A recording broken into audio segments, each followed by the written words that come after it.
Welcome to the Business of Defense. I'm Rich Brady, your host and CEO at the American Society of Military Comptrollers. ASMC proudly sponsors this podcast on Federal News Network. ASMC is the professional organization of finance and accounting professionals who work in government and business in the defense sector. Our goal is to bridge the gap between the boardroom and the battlefield and drive financial transformation to improve the field of defense financial management and advance the mission of national security. My guest today is Brian Stafford, President and CEO at Diligent. Diligent is a leading governance, risk, and compliance software as a service company. They serve over 1 million users and 700,000 board members around the world with GRC, audit, and ESG solutions. They work with business leaders and customers to build more successful, equitable, and sustainable organizations in both the public and private sectors. Governance, risk, and compliance are the bedrock of any successful company, and I am excited to hear more about Diligent's work to bring clarity to the constantly evolving risk landscape, highlight and visualize data insights, and create competitive advantages for their clients. Brian, welcome to the show. Thank you for having me here. Absolutely. So let's go back. As I understand it, Diligent has been around for a couple decades in a couple different forms, some different organizational structures, some different financing structures.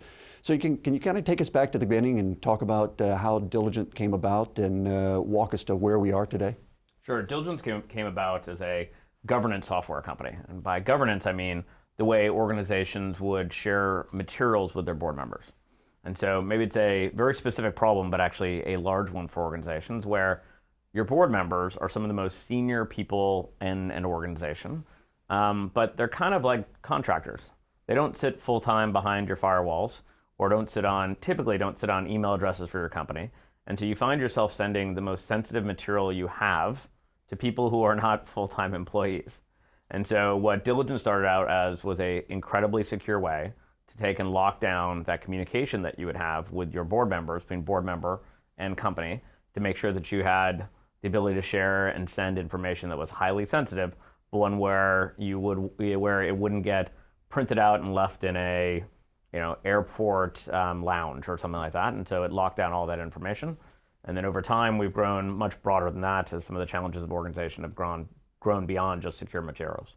So it started out, as you said, really focused solely on that kind of the governance side, and now you've moved into risk, compliance, audit, ESG, a number of different areas. How did you decide where to go in, and how did you do that? Was it through organic growth, mergers and acquisitions? So we tend to be led from a growth perspective based on the questions and the issues that our clients face. And so when you look at our clients, which are 75% of the Fortune 1000, 2/3 of the DAX 30, 75% of the listed companies in the UK. And reality is they had challenges with governance, but their challenges moved beyond that to areas like audit, areas like compliance, areas like risk, areas like cyber, and areas like ESG. And so from boards of organizations, there's a huge focus on risk management. And all these different areas represent risk, whether it's risk around audit and controls, whether it's risk around cyber, whether it's risk around your enterprise risk management program, or areas like climate risk. And so we have followed our clients' questions and requests into those areas. And what are they talking about now? Obviously you hit on all the hot button issues of today, but what are they talking about? What's coming next as they assess risk? Because the risk landscape is getting much more complex. Well, as we've seen since from the pandemic on, the number of risks that organizations have faced just continue to increase in number. And now we have other risks and opportunities on the horizon, like things like AI, where I find one of the most frequently asked questions we get from our clients, our board users, CEOs, CFOs, are how do we think about managing and understand AI risk? Huge opportunities, but do you really know how many different projects you have going around your organization and what the potential risk and opportunity with each of those projects are? And so again, as the risk landscape continues to broaden, we get pulled in and asked to help to address and provide solutions around how organizations help manage each of those separate discrete risks.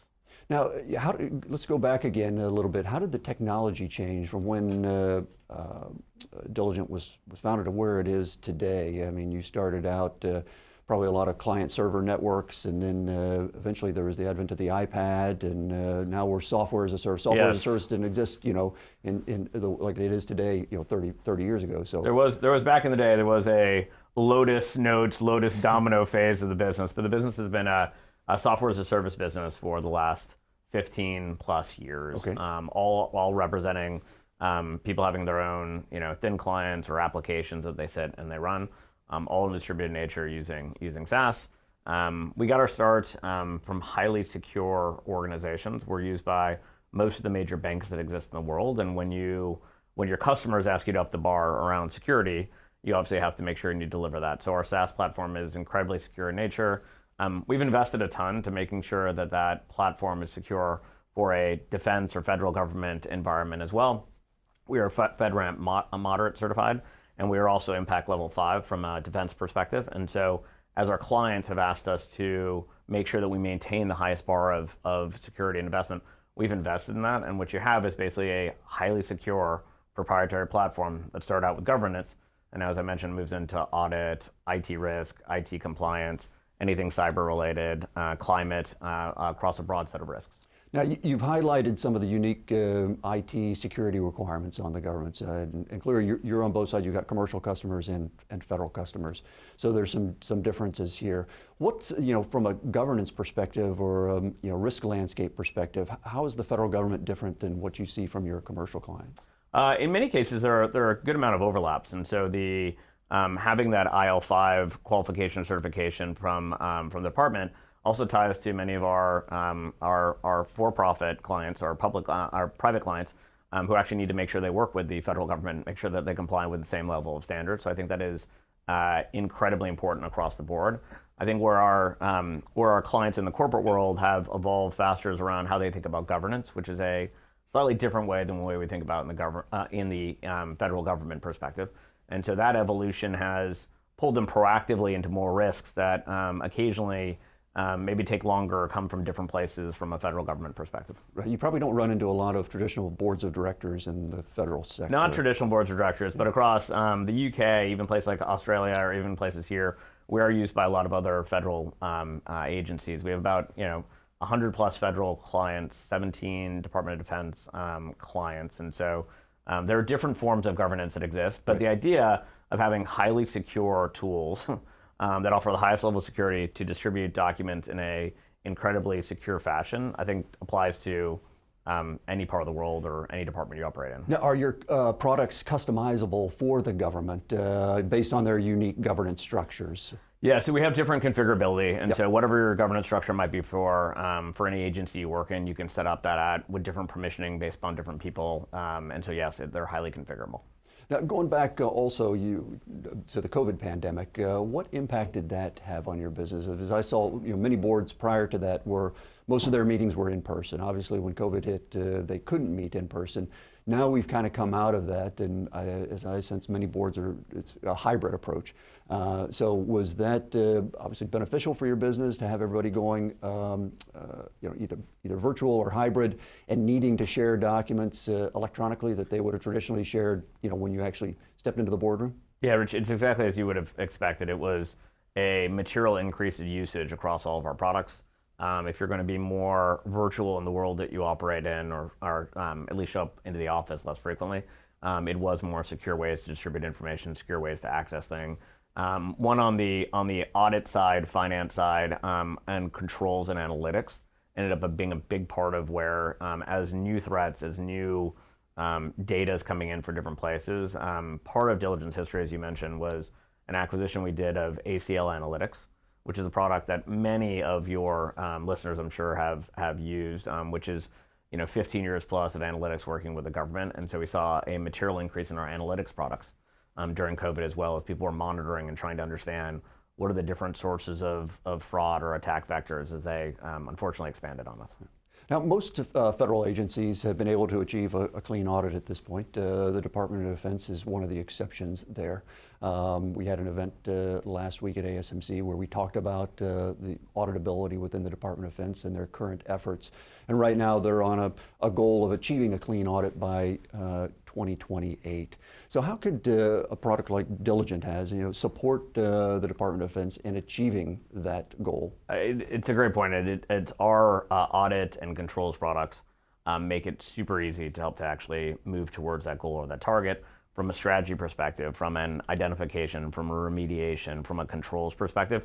Our product is incredibly well suited for that. I think we are maybe less well known, probably larger in size, but less well known of some of the other products used in Department of Defense, things like Archer or ServiceNow. But if you look across whatever level of Gartner's kind of scoring of vendors, we typically end up being top one or top two of all those vendors. And so in the spirit of automation, controls, clean audits, we think there's a huge opportunity for the government to partner more and making sure that we can help to drive that digital transformation. Even, is there anything that any companies or organizations you work with that approach the size of the Department of Defense? $800 billion in annual spend, 3 million employees, $60 billion in plant property and equipment. So I mean, we like I said, we work on the private side, all the large banks, which are their own nation states in some ways, but the Department of Finance and Accounting Services is a very large client of ours as well here. So you don't see, and a lot of people that I talk to in defense financial management say maybe it's a bridge too far. Maybe the Department of Defense can't achieve a clean audit just because of the complexity of it. You would suggest that no organization is too complex. We would, I would challenge our own government to make sure that we can actually come up with a clean audit. And I think with the right tools and processes, automation and controls, I think we will all see that happen, and we all looking forward to that happening. Great. You're listening to The Business of Defense with my guest, Brian Stafford, President and CEO at Diligent. We'll be right back.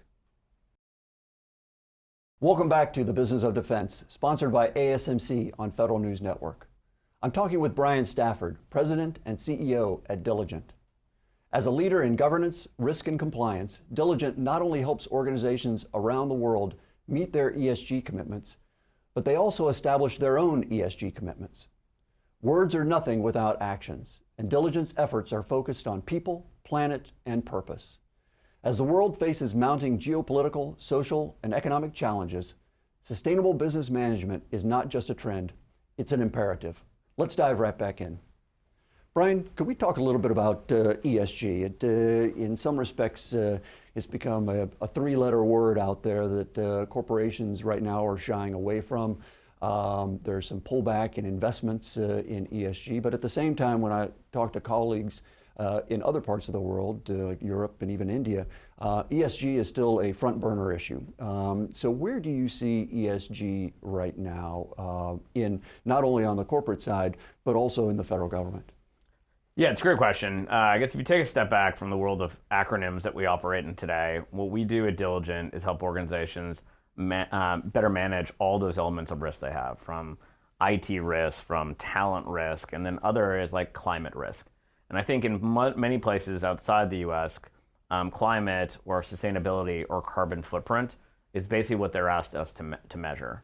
And so we, just like our history in audit and control software, we have a carbon accounting software program that we've created, which helps all organizations of any size help to manage their scope 1, scope 2, and scope 3 emissions.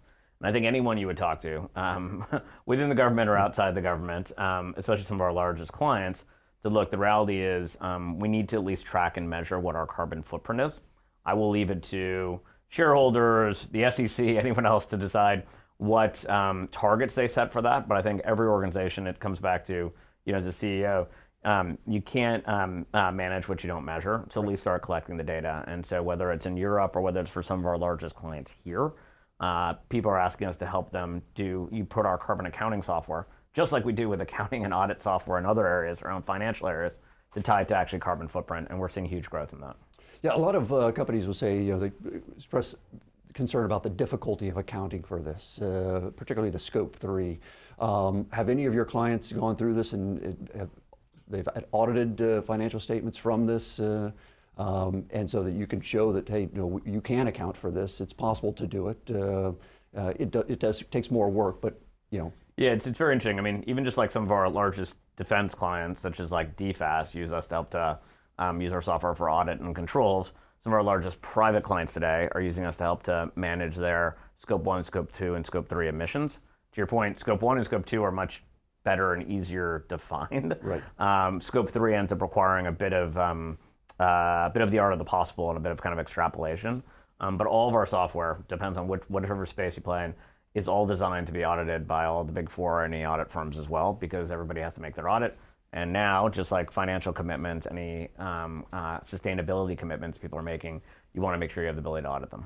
Are any of your federal clients or DoD clients like DFAS asking for this ability at this time, or Not yet. Most of the requests have come in from our large U.S. corporates or European clients, but it's actually quite big in Asia Pacific as well. So whenever organizations, just like the SEC is rumored to be doing that in the U.S., makes a requirement around disclosure of anything, whatever it is, financial disclosure, carbon disclosure, we have a fantastic set of tools to help with any of those disclosures. Now, can you talk a little bit about your own personal commitment, diligence commitment to ESG? Yeah, so independent of whatever you might hear from the Hill or people politically, I fundamentally believe as a leader, my aspiration is to leave our organization hopefully better, hopefully no less worse than whatever we inherited. And so for us as a team, we do exactly that. We measure our commitment to things like carbon footprint, like climate, sustainability, as well as talent in other areas too. It turns to be a huge driver in people coming and want to work for us. And it's also increasingly, and this probably doesn't get enough play, but most of our largest clients, like I said, the banks or even Department of Defense or other areas, actually, and when we respond to a RFP, kind of a written response to a request, want us to actually disclose what sustainability goals we're signing up to as well. Because ultimately, what you have as an organization, and whether you're government or private sector, is you also have the ability to force and push your suppliers in a direction that you see fit. And you're seeing more and more of that. And so ultimately, we believe that we can do well by doing good. And I think that ties to multiple areas or things that we touch. In some respects, I think it forces a longer-term perspective on companies, corporations, that if they're publicly traded, they get kind of pushed into this short-term, quarter-to-quarter mentality. Do you see that ESG or sustainability, whatever we want to call it, is a good counterbalance to that? Again, gets companies to think that longer term, and from an accounting perspective, keeps us focused on making sure our companies or our organizations are going concerns. I mean, I fundamentally believe as a leader in transparency. And so we will be transparent about whatever it is, whether financial goals, whether it's talent, whether it is sustainability goals. And then you as a customer, you as an employee, you as an investor can decide whether to invest in our company or not. And so whatever choices you make, it depends on, I'll share the information, you can make that choice. And I fundamentally believe that being more transparent about these things, putting data and information out there, allows people to make choices around which vendor or partner they want to work with or which company they want to work with. And I think that ultimately will steer us all in the right direction. You also mentioned that you find that it's helping you attract talent. I mean, is there a positive, you see a positive ROI from a talent management perspective with your efforts? I think from a customer perspective or from a talent perspective, people tend to like organizations where they share the same set of values. And we've been just very clear and transparent about what our values are. We're not overly pushy about it, but that's just kind of how we are and how we operate. Do you fundamentally believe that you can do well while doing good? And that's been helpful in attracting our team. We are less pushy about it or less vocal about it, but we tend to stick to our knitting and try to do good work on behalf of our clients. And I think that shows through in the tools and the application we create and the fantastic clients we work with. Now, how did you get into this line of business, and what influenced your perception on this, the kind of culture you're trying to create within Diligent? Yeah, it's a great question. I started out after I graduated from an undergrad. I went and I started a company, and it was, for many people who will remember, it was part of the time of the .com boom or a bubble, and my startup at the time didn't work as well as I thought it would, so I figured I'd go back to school, learn a little bit more, and then I went and worked at a management consulting firm called McKinsey & Company for a little over 10 years. And at that period of time, someone who I had worked with in the past called me up and said they were this individual was vice chairman of Diligent, and said, great opportunity, great company, great potential platform that could extend beyond governance, but into areas like risk, compliance, and it's been a fantastic opportunity, and I'm approaching my 9th year anniversary here. Great, well, congratulations. Thank you. Where do you see opportunities for growth, let's say, over the next 5 to 10 years? I think as we talked about before, I think the the general scope of risk management and how you provide governance over those risks just keeps expanding. Whatever you define as a risk, whether it's areas like your how you run your books from an audit and controls perspective, whether it's cyber and IT risk, or whether it's things that we're talking about climate, or other things we mentioned earlier like AI. I think those risks just continue to grow. If anything, the last 5 years have told us that there will be unexplained risks, and I feel like that will continue to grow in terms of the opportunity. Also, then, from a mix of clients perspective, we are a very global business. More than half of our revenue is outside the U.S., all across the world. But here, if I look at some of the spaces that we're talking about, we have a purpose-built application. Like I said, impact level 5 from the department, FedRAMP moderate, that actually helps organizations better manage all elements of audit, risk, compliance, whatever you put into those risk factors that you're doing. And we need to do a better job of making sure that we're better known as the impact we have on massive organizations like DFAS and other different departments and agencies and defense contractors. And so I think there's a huge opportunity for us to grow here within the U.S. and here within the federal government. Now, obviously, that takes, if you're trying to create a model around risk, it takes a lot of data. Where are you able to pull all of that data in from? And are there some unique challenges within DoD with, if you're looking for feeder systems or legacy systems, getting the data that you need? Yeah, so ultimately, we launched the Diligent One platform in September of last year, which is putting together a couple different acquisitions we've had, all on the same platform, and helping provide you one single platform to help to measure all of your audit, risk, and compliance needs. And it starts out with over 120 built-in integration and connectors into other systems. And so whether it's proprietary systems, whether it's other enterprise risk management or enterprise resource planning systems, we suck at all information. And then one of the things I noted earlier is one of the things that we have a history in is ACL analytics, which takes all that information once you have it in one place and understands and monitors for fraud, for anomalies in the data, which if you're going to do an audit, if you're going to make sure you put in the right controls, you got to make sure that you're checking for any of those anomalies in the data. And then we help you manage it and put a series of applications on top of it to help to make sure that you can go to one place to help to manage all those needs, because everyone we talk to, the risk landscape continues to grow, continues to get broader, and there's yet again another risk that now you have to report on. Right. I want to come back to AI, generative artificial intelligence. We talked a little bit about it from the perspective of it's an increasing risk out there, but can you talk a little bit about how you're leveraging it within Diligent to help analyze data and create narratives and to support your customers? Yeah, so in two ways. I'll talk about how we're using it internally, and then I'll talk about how other things that our clients are increasingly asking about. Internally, we use AI to help to give us more productivity around many of our processes, which I think is well known or increasingly well known or thought of.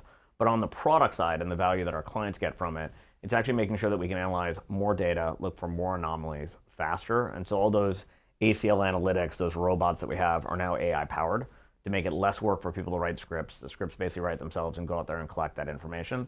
And then all of our applications are having a chatbot built into them, so you can ask any other questions and query it in any way. And I think there's going to be a lot of growth on the AI side and how people think about AI-driven risk management. What we're increasingly hear from our clients as well with our governance hat on, our governance and risk hat on, is organizations asking a question at the leadership, the board, the committee level on down that says, where are we using AI? Does anyone know? Is anyone controlling it? What kind of AI are we using? Are we using separate models we train on our own data? Are we allowed to do that? What privacy is associated with that? Or are we using third-party large language models, LLMs? And how do we feel about that? Are they using the right data and information? How does that translate back? And so the massive growth in AI is causing all of us, from government to business to, like I said, boards of directors, to say, how exactly are we using it? And what's the right governance structure for how we're using it? And for many organizations, it's quickly playing catch up to understand the different experiments going on and then understand and provide some governance around how those experiments are doing and what impact they're having. Well, it's good to hear that they're asking questions, and it sounds like they're asking the right questions, and that you've got the products to help them understand that risk as well. It's as we've been talking about, just I don't know what that next risk will be, but again, how do you manage all those? And do you manage it through different documents or different reports, or ideally you have one system where you can go to, which makes everyone's life easier and allows you, to your point, be able to audit it. Absolutely. Great. Thank you very much, Brian. I'd like to thank today's guest, Brian Stafford, President and CEO at Diligent, for sharing more about Diligent's mission and purpose, commitment to ESG, and growth to be a global leader in governance, risk, and compliance. Watch The Business of Defense next month, where we bring you inside the companies working to drive change in the defense sector, to hear directly from their business leaders and to understand how they create value for their companies and their customers. And check out ASMC's website at asmconline.org to learn more about and register for upcoming education and professional development opportunities, including the Professional Development Institute in Phoenix, Arizona this May. I'm Rich Brady, CEO of the American Society of Military Comptrollers. You are listening to the Federal News Network. For more on this discussion, visit federalnewsnetwork.com and search ASMC. Thank you.